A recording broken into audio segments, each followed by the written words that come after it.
जिस पत्राचौल पर महाराष्ट्र की सियासत गर्मा गई है, संजय राउत पर केस दर्ज हो गया है। वो पत्राचौल केस आखिरकार है क्या, आइए आपको बताते हैं। बड़ा सवाल ये है कि क्या ईडी की ये कार्रवाई बदले की है, जैसा कि शिवसेना और कांग्रेस आरोप लगा रही है, या फिर संजय राउत पर लगे आरोपों में सच्चाई है। आखिर क्या है पत्राचौल केस, ये समझना बहुत जरूरी है। 1034 करोड़ के घोटाले का आरोप है। संजय राउत के दोस्त प्रवीण राउत आरोपी है। चौल के लोगों के साथ धोखाधड़ी का आरोप है। गुरु आशीष कंस्ट्रक्शन कंपनी पर आरोप है। प्रवीण राउत की कंपनी है गुरु आशीष कंस्ट्रक्शन। पत्राचौल में 3000 फ्लैट बनाए जाने थे। 672 फ्लैट चौल के निवासियों को मिलने थे। प्राइवेट बिल्डरों को जमीन बेचने का आरोप। अब ये समझिए कि शिवसेना सांसद संजय राउत के साथ इस केस में कैसे जुड़े हैं। प्रवीण राउत की पत्नी ने संजय राउत की पत्नी को 55 लाख दिए। आरोप है कि 55 लाख में संजय राउत ने दादर में फ्लैट खरीदा, जिसे ईडी ने जब्त किया है।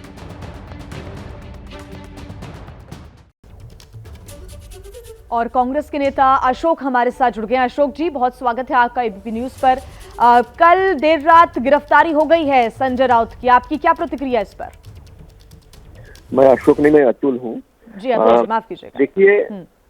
देखिए ये जो है 55 लाख उनके मित्र है, वो उनसे उन्होंने लिए, चेक में लिए और चेक में दिए वापस। और इस बात का जिक्र जो है वो उनकी जो एफिडेविट है सांसद बनने के वक्त जो देना पड़ता है, उस एफिडेविट में उसका जिक्र जो है पहले से आता रहा।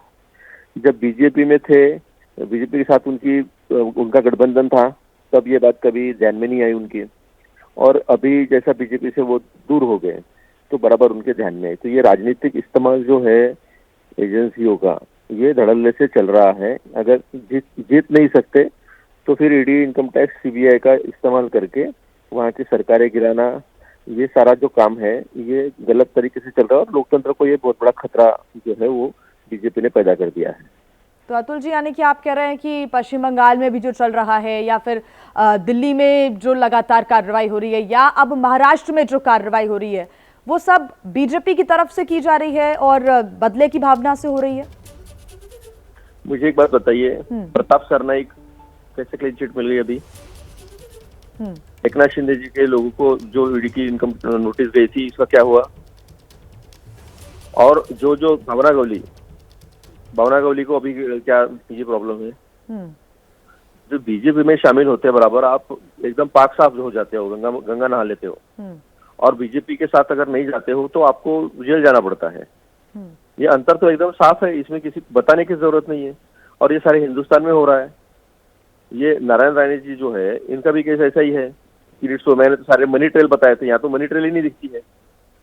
टीडीपी के 4 सांसद जो है हैदराबाद के, टीडीपी के चारों सांसद जो है जैसे बीजेपी में शामिल हो गए, उनके ऊपर संगीन आरोप थे। इनकम टैक्स, सीबीआई, ईडी तीनों उनकी जांच कर रही थी, संगीन आरोप थे।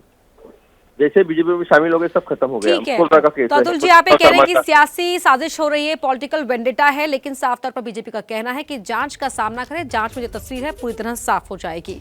तो वही संजय राउत के खिलाफ कार्रवाई पर महाराष्ट्र की सियासत गर्मा गई है। बीजेपी सत्य की जीत बता रही है तो शिवसेना ने साजिश करार दिया है।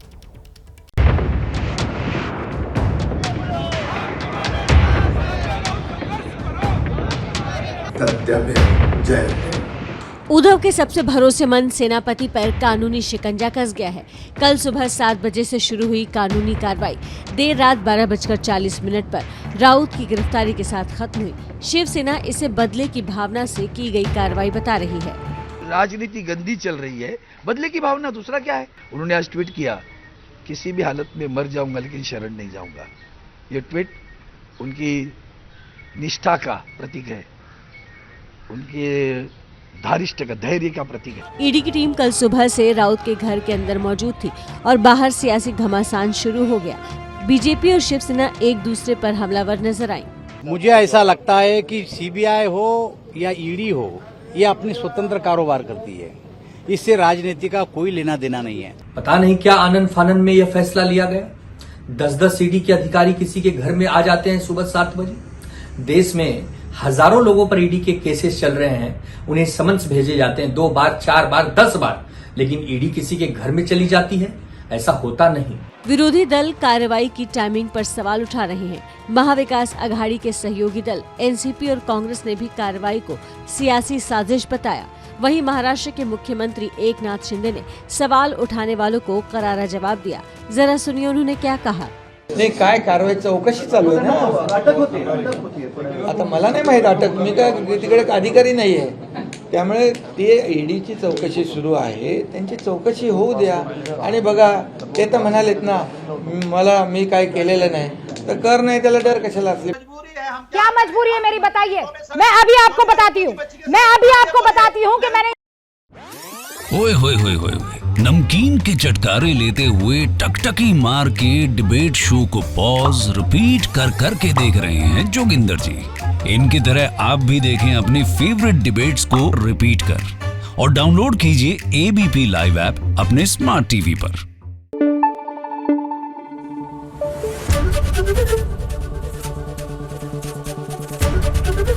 एबीपी न्यूज आपको रखे आगे।